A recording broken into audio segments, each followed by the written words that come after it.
अक्सर आपने इस बात पर टिप्पणी करी कि अगर सेक्टर बहुत कॉन्ट्रैक्ट हो जाए मुकाबले पिछले 10 साल के, और वहाँ पर मार्केट कैपिटलाइजेशन आपको 1/10वां 1/20वां हिस्से पर मिलने लगे, तो वो एक मौका होता है उस सेक्टर में बहुत ही अच्छे पैसे कमाने का बहुत ही कम अवधि में। हम लोगों ने कॉन्ट्रैक्शन होते हुए देखा है, नंबर ऑफ बैंक्स में विलय हुए बहुत सारे, सरकार ने कई बैंक्स को बड़े बैंक्स में विलय किया। ये जो पब्लिक सेक्टर बैंकिंग स्पेस है जो अभी भी रिकॉर्ड हाइस के आसपास नहीं है, क्या यहाँ पर भी डीप वैल्यू आपको दिखती है?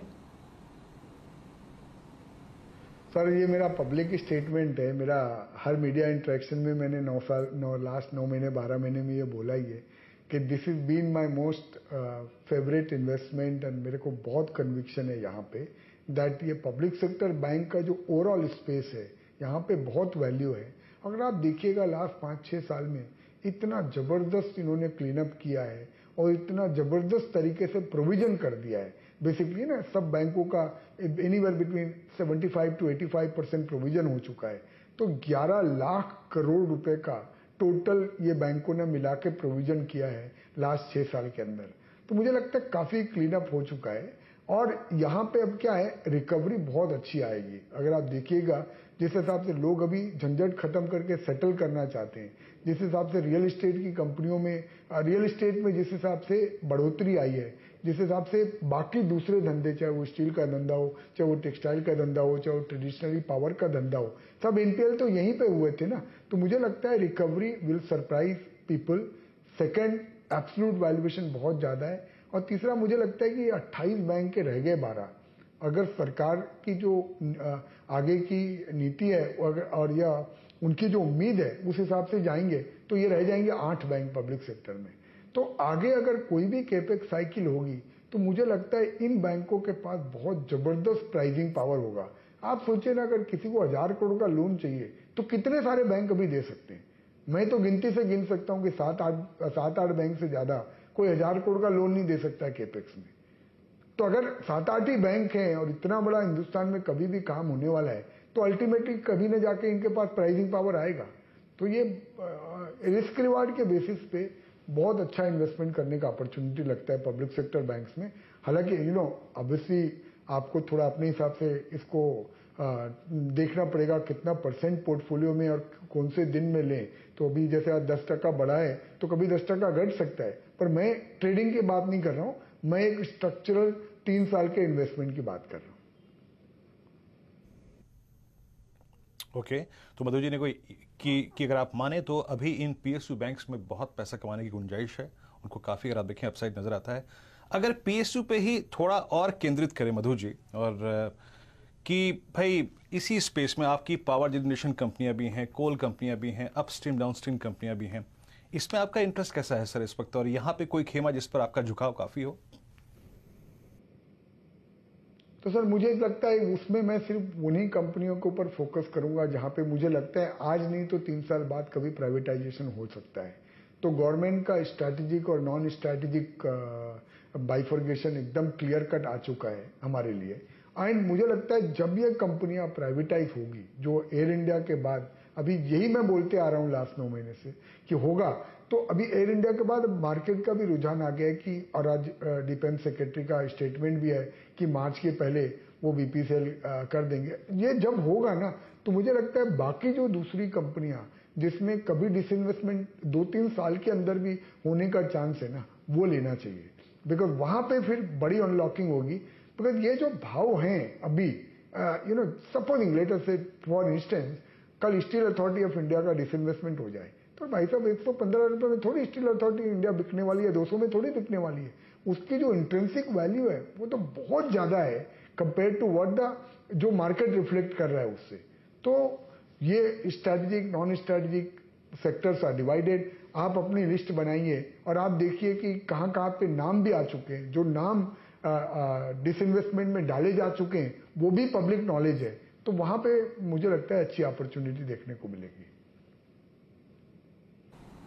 जी मधु जी, एक और बहुत मेजर ट्रेंड बाजार में चलता हुआ दिख रहा है कि भारतीय मैन्युफैक्चरिंग अब आपको शायद ग्लोबल स्केल पर आती हुई दिखे।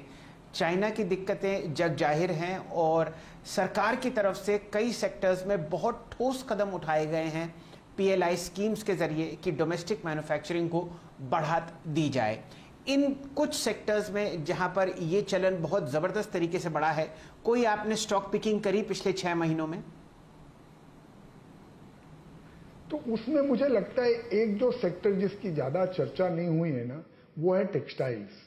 कि अगर आप देखिएगा, टेक्सटाइल एक सेक्टर होगा जिसमें बहुत मेजर बेनिफिट आएगा। कि अगर आप टेक्सटाइल ओवरऑल सेक्टर को देखिए तो चाइना में लेबर क्राइसिस है, वहाँ पे पावर क्राइसिस अभी अपने को सुनने मिल रही है।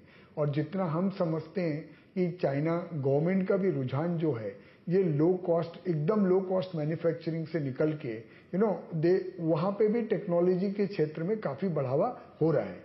तो उसको मैं कपल करूं और यहाँ पे देखूं कि 15 साल से कोई मेजर कैपेक्स टेक्सटाइल सेक्टर में हुआ नहीं है, यहाँ पे भी नहीं, और मुझे लगता है दुनिया में भी बहुत कम हुआ है।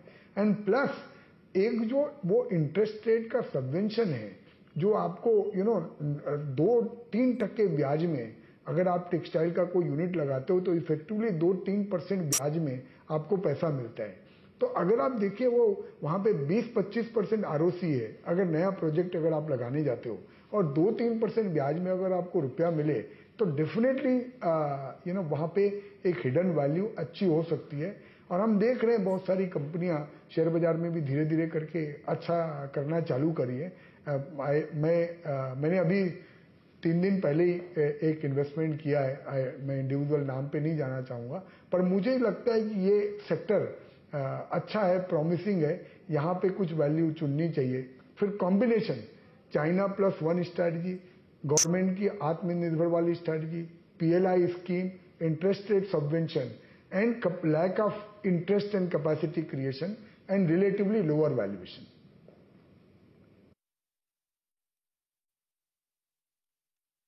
मधु जी, एक और हम लोगों ने सेक्टर पिछले 2 साल में उभरता हुआ देखा और ये है केमिकल स्पेस। नई कंपनीज, पुरानी ओल्ड स्मोक स्टैक कंपनीज जो 40-50 साल पहले बहुत चर्चा में रहती थी, 30 साल पहले वो फ्रंटलाइन ए ग्रुप काउंटर्स में थी, वापस आती हुई दिखी। नई लिस्टिंग्स केमिकल स्पेस में हो रही हैं बहुत अच्छी वैल्यूएशंस के साथ।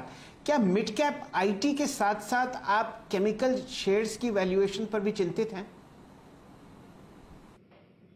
मैं डेफिनेटली, वही मैंने आपको बोला ना, यहाँ पे अगर ऐसा नहीं है कि पूरा सेक्टर खराब है, लेट मी से बहुत सारी कंपनियां अभी भी केमिकल में अच्छी होगी जब जहाँ पे अभी भी वैल्यू होगा डेफिनेटली। पर अभी ना आप ये बिकॉज कि ये एक्स कंपनी 40 PE पे चल रही है तो जो वाई आई है उसको 35 तो मिलना ही चाहिए, 30 तो मिलना ही चाहिए, वो थ्योरी पे नहीं जाना चाहिए अपने को।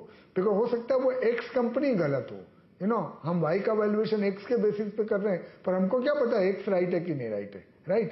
तो मैं ये बोलने की कोशिश कर रहा हूँ, यहाँ पे अगर आपको निवेश करना है स्पेसिफिकली स्पेशलिटी केमिकल में, जहाँ 25-25, 30-30, 40-40 टाइम ईवी बिड्डा पे बहुत सारी कंपनियां अभी ट्रेड कर रही है 2-2 साल आगे भी, तो one has to be careful.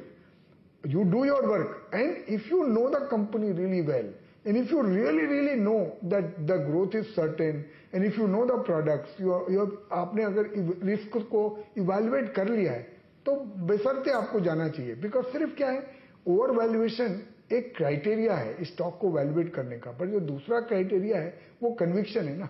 कि अगर आप सिर्फ मैं ओवर वैल्यूएशन को देखता तो सपोजिंग कोई कंपनी जैसे डिवीज लैब थी, वो हमेशा रिलेटिव टू पीयर हमेशा ही थोड़ी ज्यादा वैल्यूड थी, पर उसने बहुत बड़ा वेल्थ क्रिएट किया है। बट हर कंपनी डिवीज लैब नहीं होती है, वही मैं बोलने की कोशिश कर रहा हूं। तो आप अगर इस सेक्टर में पैसा लगा रहे हैं तो आपको डेफिनेटली डबल लेंस के साथ थोड़ा केयरफुली इवेल्युएट करना चाहिए। बिकॉज ये क्या है, कभी अगर कुछ प्रॉब्लम हो जाए वो कंपनी में, कभी रेवेन्यू 500, 600, 800 करोड़ रुपया है, कभी कुछ प्रॉब्लम हो जाए तो फिर बहुत बड़ा कैपिटल लॉस हो सकता है। जो हमने कई बार 30 साल में यही सीखा है कि मार्केट में 2 चीज आना चाहिए, एक हम सबसे बड़ा लॉस कहाँ पे अवॉइड करें और दूसरा हम कमाएं कैसे। तो अगर आप 50% खोते हो तो आपको 120% कमाना पड़ता है, राइट। तो ना खोना एक बहुत बड़ी स्किल है मार्केट में।